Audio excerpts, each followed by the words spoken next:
Bom dia a todos, para quem não almoçou, boa tarde para quem já almoçou. Eu prometo ser bem sucinto, rápido. É uma honra fechar o Congresso de Compósitos. Fico lisonjeado pelo convite. Tem uma missão árdua hoje, falar depois da Alan Harper, que é uma figura super consolidada no mercado de fibra de vidro, e também da Owens Corning. O pessoal com grande conhecimento. Não tem o carisma do meu amigo Bruno, que tem um all-star de cada cor, mas estou aqui para falar um pouquinho. Exato, uma beleza natural. Mas estou aqui para falar um pouco do uso do grafeno nos compósitos, o que ele está prometendo e o que ele já entregou, né, com base no nosso desenvolvimento. Só um minutinho, deixa eu pegar só o controle.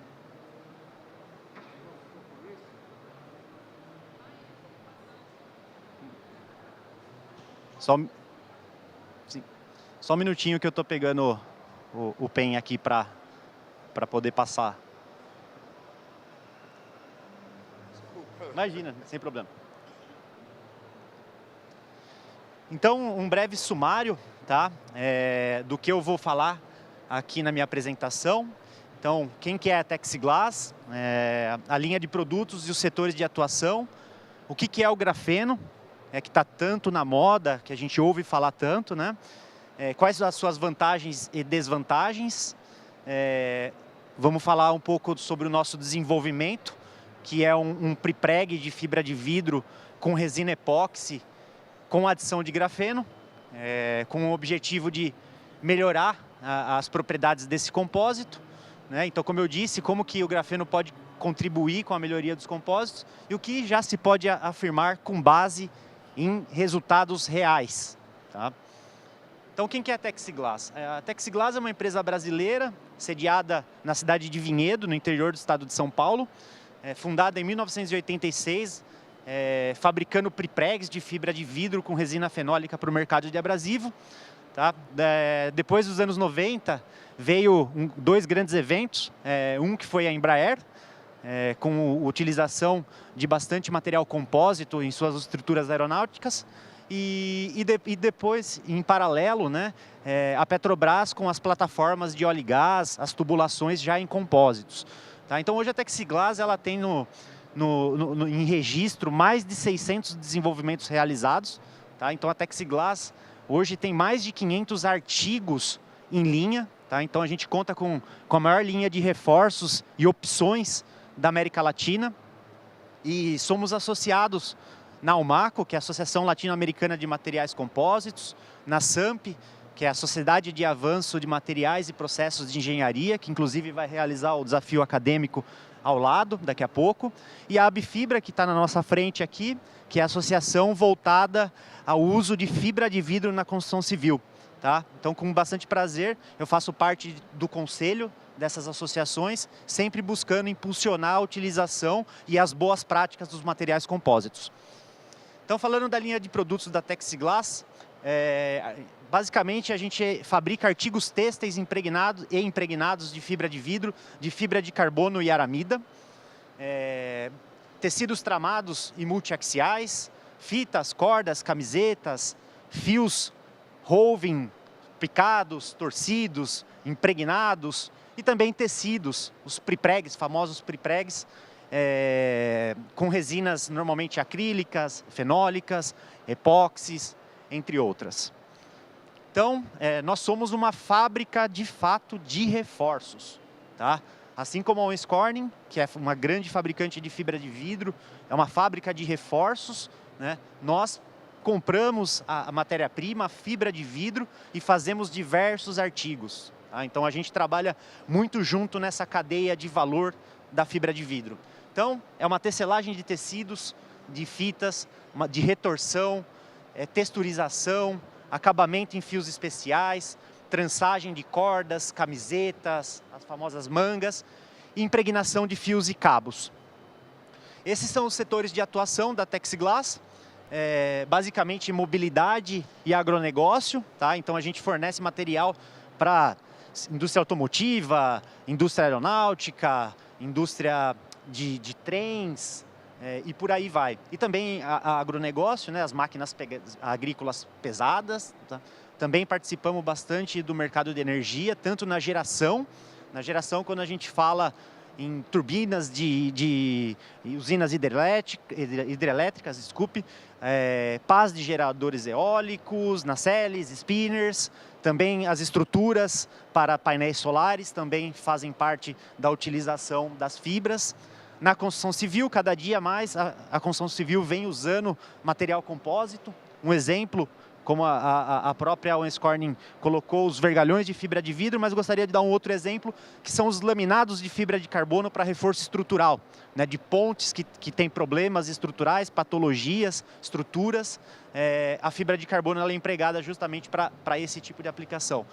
Além disso, a gente trabalha no mercado de óleo e gás, de saneamento básico, esportes e indústrias em geral. E agora, entrando no tema ali da palestra, né? O que é o grafeno, esse produto que todo mundo fala tanto, né? É grafeno no tênis, é o grafeno na raquete de beach tênis, é o grafeno no vergalhão, enfim, cada dia mais esse produto está entrando, mas o que é ele, tá? Então o grafeno ele é um material composto apenas por carbonos ligados de forma hexagonal, tá? É uma carga, como a gente consegue enxergar ali em cima, é um pó, tá? Então quando a gente pega o grafeno na mão, ele é como se fosse um nego de fumo, só que ele é muito menor. Isso normalmente ele se mede em escala nanométrica, tá? Eu vou falar um pouquinho a respeito disso, mas nada mais é que uma carga, um pó, que pode ser adicionado em qualquer material. Exato. Pode ser adicionado numa resina, numa tinta, num material metálico. O que a gente tem que entender são as formas que você tem que trabalhar com o grafeno para gerar a função que ele de fato oferece, né? Então, funcionalizar esse grafeno a ponto de gerar melhorias, tá? Então, como eu informei, ele é medido em escala nanométrica, em média 0,142 nanômetros, e também o número de camadas que ele é esfoliado, tá? Então, normalmente a gente comenta que quanto menor a camada do grafeno, melhor as propriedades ele vai te dar, tá? Então, quando a gente fala de grafenos na ordem de 1 a 10 de camadas, é um grafeno super refinado, de alta pureza e que pode gerar altíssimas propriedades para os seus produtos, tá? Existem também grafenos perto de grafites, né, com granulometria um pouco maior, que também vai muito bem em algumas aplicações como tintas especiais, anti-chama, anti-pichação, entre outros produtos.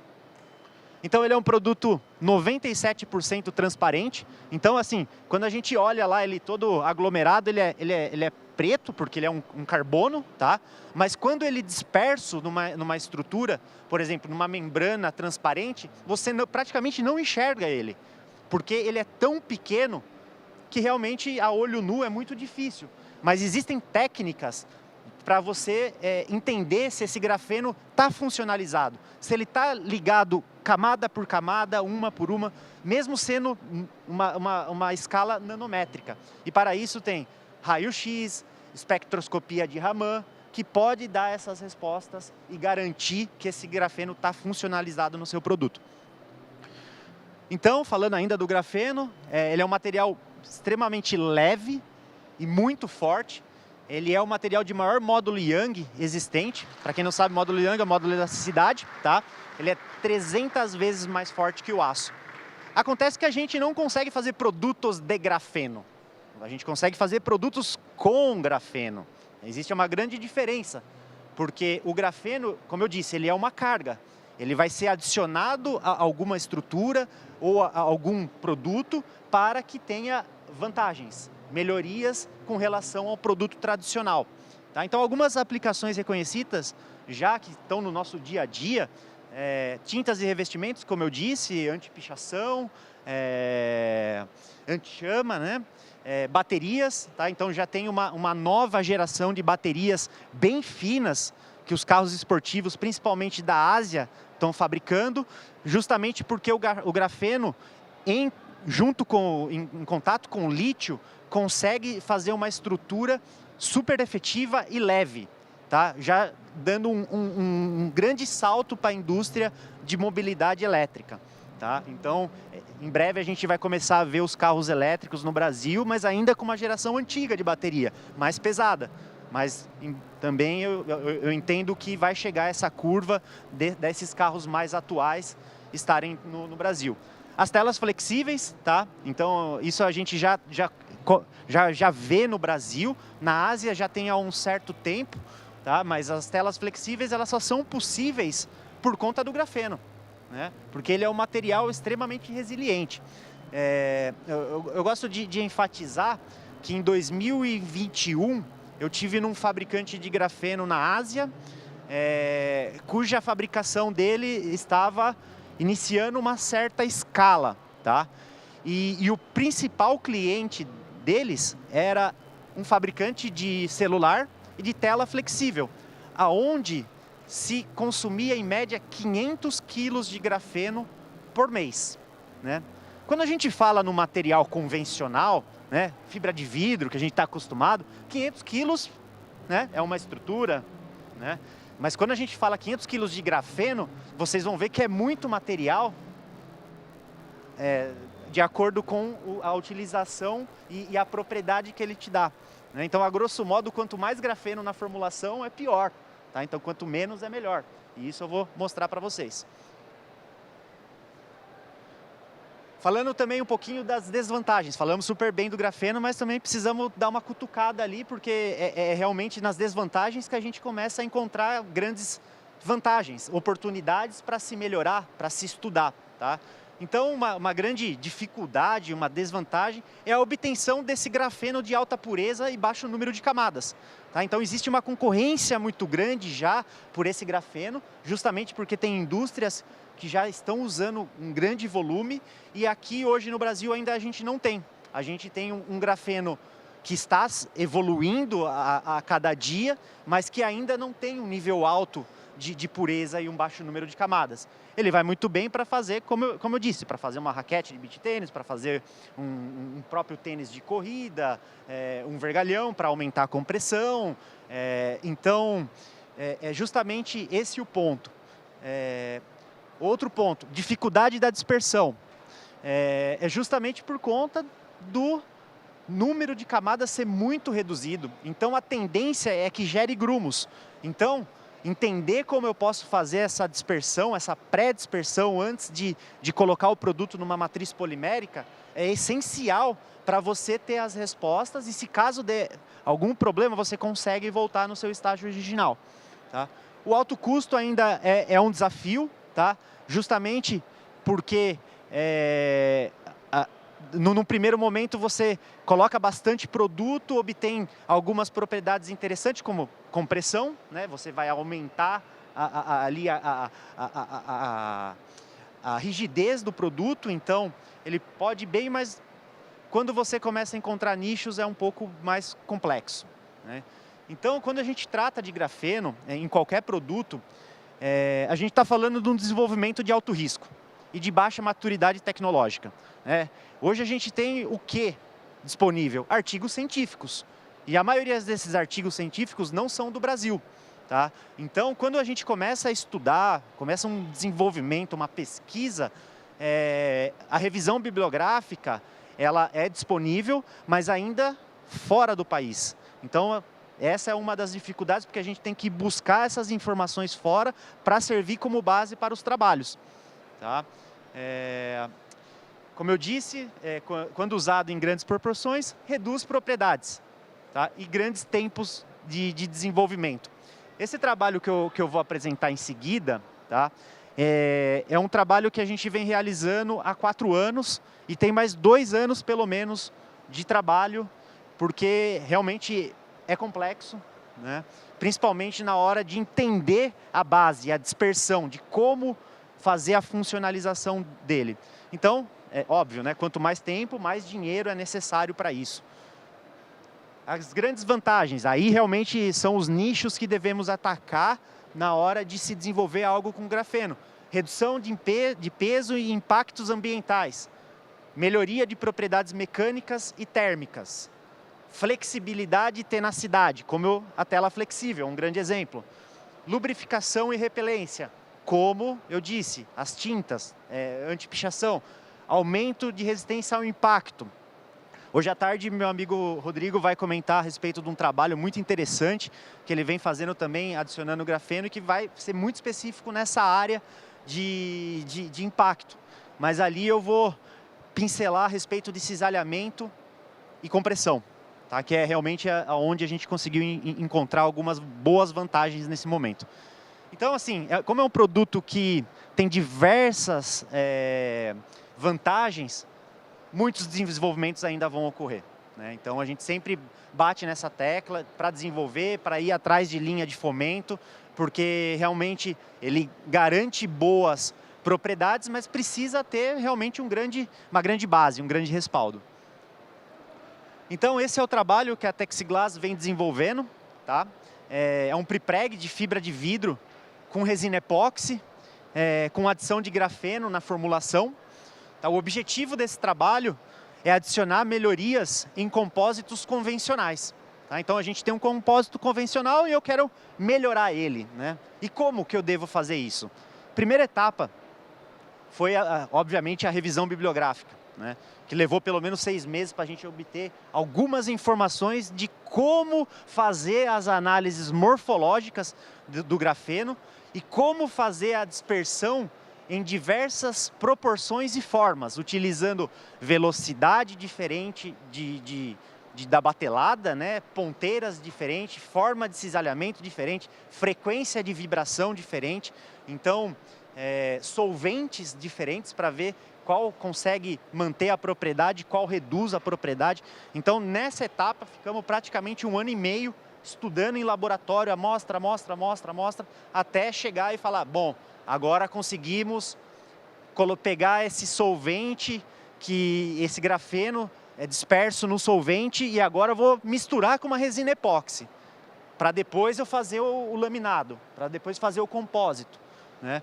E como que eu garanto as melhorias depois desse processo? Fazendo análises térmicas, que eu vou mencionar os ensaios que a gente fez, análises mecânicas e também depois escolher os melhores métodos de laminação da peça para garantir todas essas propriedades.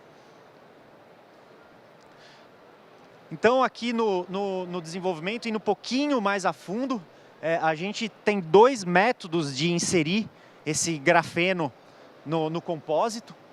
A primeira, que eu mencionei bem, é a incorporação de grafeno em matriz polimérica, através de uma pré-dispersão com solvente, tá? E a outra é através da fabricação de filmes de grafeno por redução e posteriormente colocando ele numa prensagem aquecida, tá?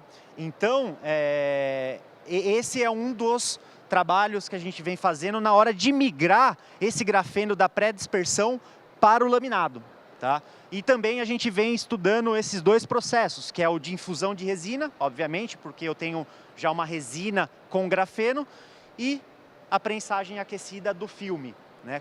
Porque dos objetivos é fazer uma malha condutiva, um compósito condutivo, sem utilizar insertos metálicos, tá?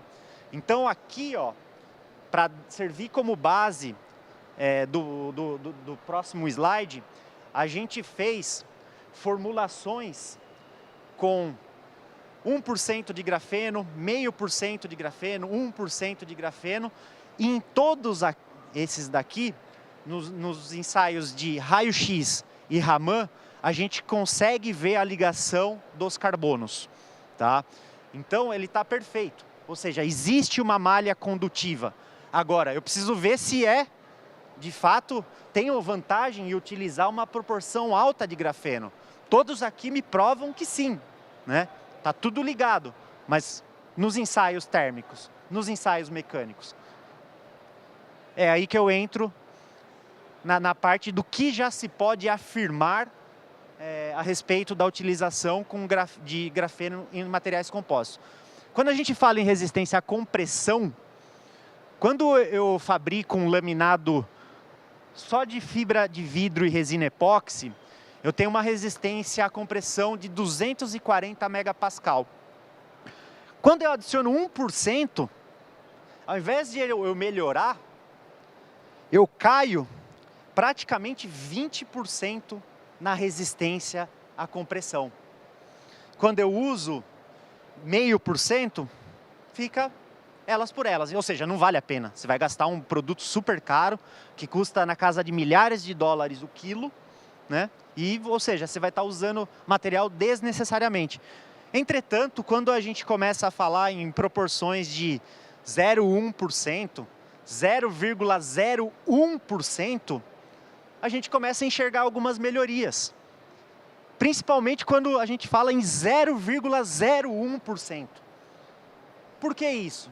Porque é um produto extremamente fino, ele é pequeno, então eu tenho que juntar molécula por molécula. Quando eu começo a agregar muito, ele não realmente, ele acaba fazendo um efeito contrário, que é separando. É por isso que ocorre. Ele é um material repelente, ele serve para tinta anti-chama, tinta anti-pichação. Então, tá aí uma das respostas. Resistência ao cisalhamento, eis o grande calcanhar de Aquiles dos materiais compósitos. Como que eu aumento a resistência ao cisalhamento? Aqui também, mais uma vez, a gente consegue provar que menos é mais.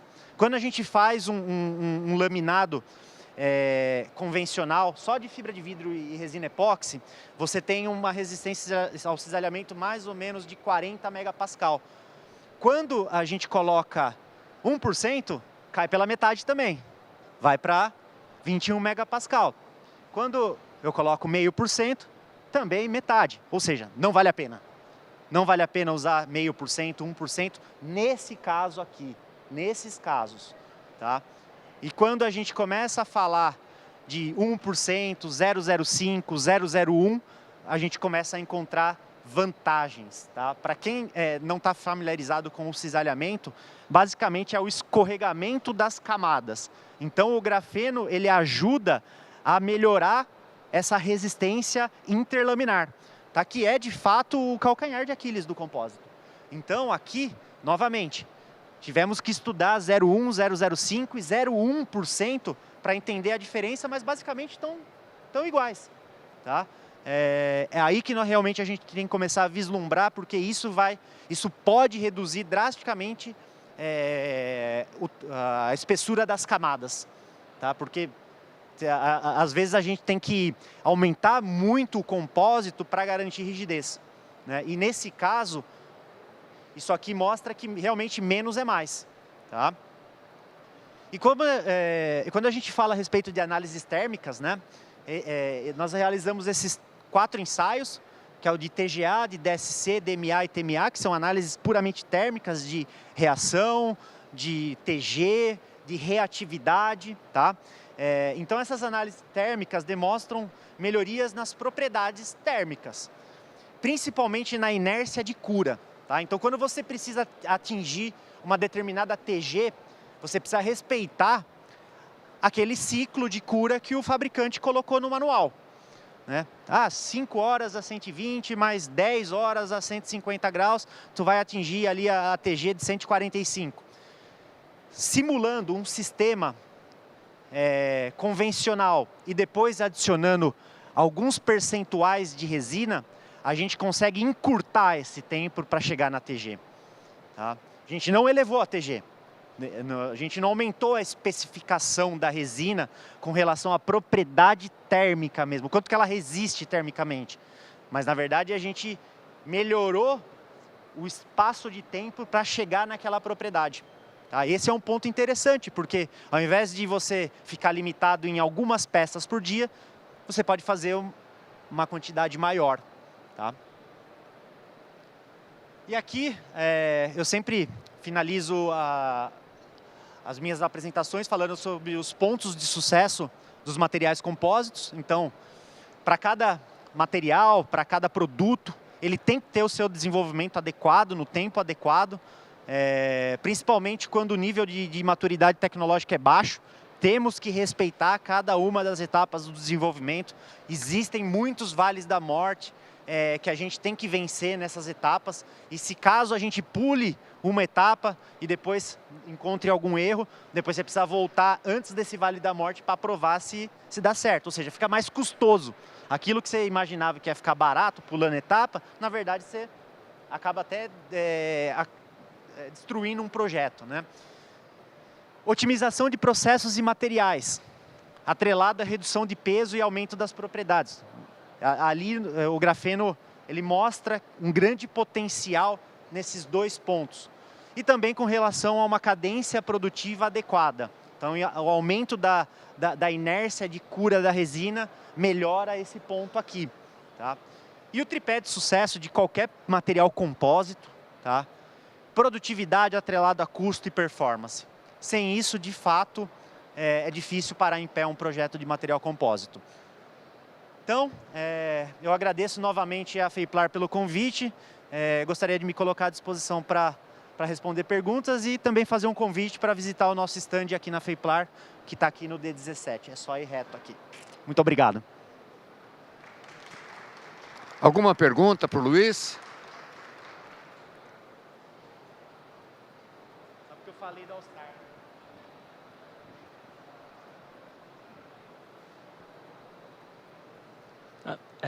Parabéns pela apresentação. Oi. Tudo bem?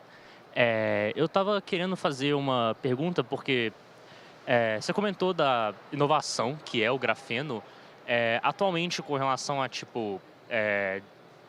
lugar de produção do grafeno, existe produção de grafeno no Brasil, a produção é toda no exterior, ele está sendo utilizado em escala industrial para produção de elementos de construção civil, ou ainda está numa fase mais inicial nessa área? Bom. Excelente pergunta. Muito obrigado. O Brasil tem a maior fonte de matéria-prima do grafeno do mundo, tá? Mas infelizmente a gente não fabrica o grafeno de alta pureza, tá? Aqui no Brasil existem muitas iniciativas que vêm evoluindo na verdade mês a mês tem tido melhorias, mas ainda não chegou no nível de grafeno que se tem lá fora. Isso porque em meados de 2010, quando foi descoberto o grafeno, né, uma das pessoas que estavam nesse grupo de trabalho é brasileiro, né? Na verdade, duas pessoas, Antônio Castro e Ricardo, né? E eles foram os grandes descobridores desse produto, junto com o Novoselov, que é um russo que trabalha na Universidade de Manchester e vem desenvolvendo o grafeno, o grafite há muito tempo, vem esfoliando o grafite, cisalhando o grafite há muito tempo. E aí, quando realmente começou a ter grandes vantagens sendo mostradas, né, infelizmente, ou felizmente, um governo de fora foi quem injetou muito dinheiro nesse projeto. E essa tecnologia acabou saindo do Brasil, assim como a gente tem o minério de ferro, mas a gente não faz o bruto, né? A gente manda para fora, aí fazem o minério, o ferro bruto, traz para cá e a gente refina, né? Então é mais ou menos isso que está acontecendo. Por exemplo, a CBMM é quem tem o lítio, né? As reservas de lítio. É lá onde se obtém a base do grafeno. E por que manda para o outro lado do mundo para fazer a esfoliação, para tirar a parte fina e não aqui? Porque foram muitos investimentos. Eu tive lá e eu pude provar que eles investem por ano na casa de 100 milhões de dólares em grafeno. E eles já estão numa fase de estudo de produtos à base de grafeno. Então eles já avançaram uma etapa do material, na caracterização dele, na morfologia, entender as vantagens, e agora realmente eles estão dando um passo bem à frente. No Brasil, as iniciativas que tem, elas estão voltadas mais para essas tintas, né? A WEG é um grande exemplo das tintas, né? A Olímpicos lançou tênis de grafeno, que dá uma resposta um pouco mais interessante na corrida. Mas o de grande volume mesmo está lá fora. Como eu disse, nas telas flexíveis, nas baterias de lítio, nos concretos que reduzem a emissão de CO2. Tá? Então essas são as principais aplicações lá fora, que já têm tido grandes avanços, mas no Brasil ainda não. esse produto que a gente está desenvolvendo, ele tem um grande objetivo por trás, que é basicamente dissipar um raio numa aeronave, ou seja, tornar ele condutivo, como eu disse. Né? Então, quem sabe isso possa virar um produto de escala também. Mas todo o desenvolvimento passa por um processo árduo. Né? Como eu disse, a gente já está há 4 anos e vai pelo menos levar mais 2 anos para chegar no produto, ainda com muitos vales da morte para a gente vencer. Tá? Então, é só para você entender toda a dinâmica de desenvolvimento do grafeno e o porquê que o Brasil, sendo um dos descobridores e que tem a maior reserva, não está fazendo isso. Tá? Mas, de fato, tem muitas iniciativas boas no Brasil, que eu tenho certeza que no futuro vai poder corresponder à indústria. Mais alguma pergunta? O do Bruno. Segura aí. Ô Luiz, parabéns pela apresentação, cara. Sempre um show aí, a gente aprende bastante, ainda mais esse universo do grafeno aí que vocês dominam. Minha dúvida é mais sobre a questão de ligação química, né? O material como uma carga. Dentre esses inúmeros experimentos, vocês se depararam com alguma restrição de ligação química com alguma resina? Por exemplo, você tem lá o epóxi, o poliéster, as fenólicas. Vocês se depararam com alguma restrição de que, tipo, ó, com essa resina nem adianta usar porque não tem vantagem nenhuma? Boa pergunta. Obrigado, Bruno. Na verdade, a gente vem estudando bem o epóxi, né? O tema do trabalho foi em cima do epóxi. Já vejo iniciativas no lado do poliéster e poliuretano. Tá? Então, eu já tenho ouvido falar um pessoal desenvolvendo. O que a gente fez foi um estudo muito profundo nos solventes que são compatíveis com a resina epóxi originalmente e se eles agregam ou não junto com o grafeno. Esse foi vamos falar assim, o ponto crítico e vou falar que o grande avanço que a gente teve, levou bastante tempo até a gente estudar isso. Então a gente estudou 10 solventes e um solvente convencional, um álcool modificado, foi quem teve a melhor performance e realmente agregou em tudo que a gente estava buscando. Tá?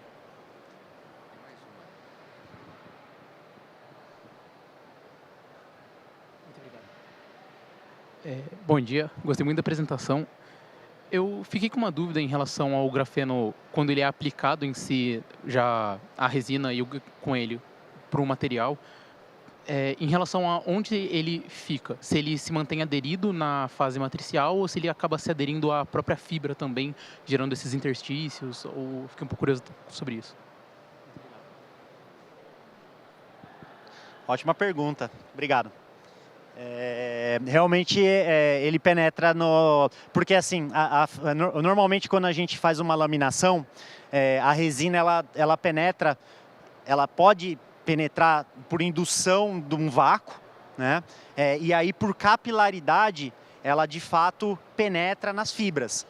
E na verdade a resina já carrega junto a molécula, tá? Então é justamente esse ponto. Aí você fez outra pergunta? Era essa mesmo? Mais alguém?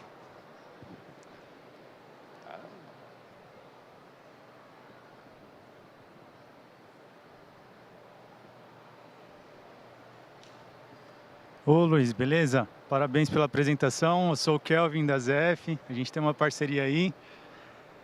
Luiz, eu fiquei interessado bastante na parte também de custo. O quanto que esse 0,01% do grafeno, né, colocado na formulação, impacta no custo do produto? Você tem alguma relação assim? Boa, Kelvin, obrigado pela pergunta. É um desenvolvimento ainda que está, vamos falar assim, num TRL 4, né? Então a gente tem ainda um grande avanço, mas a nossa preocupação de fato é que não impacte tanto nos custos, né? Que aquilo gere de fato uma melhoria para reduzir, para otimizar as estruturas, tá?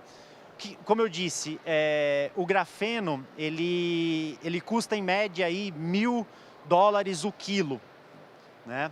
Então se a gente fala em 0,01%, é pouquinho, né? De repente num produto ele não vai fazer diferença.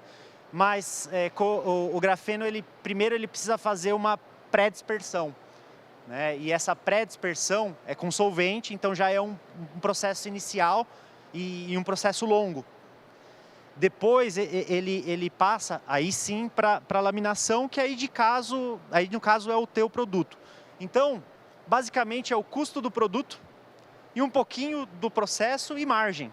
Então eu não vejo um impacto significativo de, por exemplo, vai triplicar o preço ou vai duplicar o preço. A gente quer trabalhar com um percentual real que seja de fato viável para a indústria, né? Nada. Mais alguma pergunta? Luiz, muito obrigado, como sempre, né? Excelente apresentação, muito obrigado. E com a apresentação da Texiglass, nós chegamos ao final, então, do Congresso Internacional de Composites, agradecendo a presença de vocês todos e espero vê-los aqui de novo daqui a 2 anos. E agora vamos aproveitar a feira, nós retornamos às 14h30 com, como é que é mesmo? Painel Agroindústria. Tá ok? Muito obrigado, bom almoço a todos. Valeu, Luiz, muito obrigado. Hein?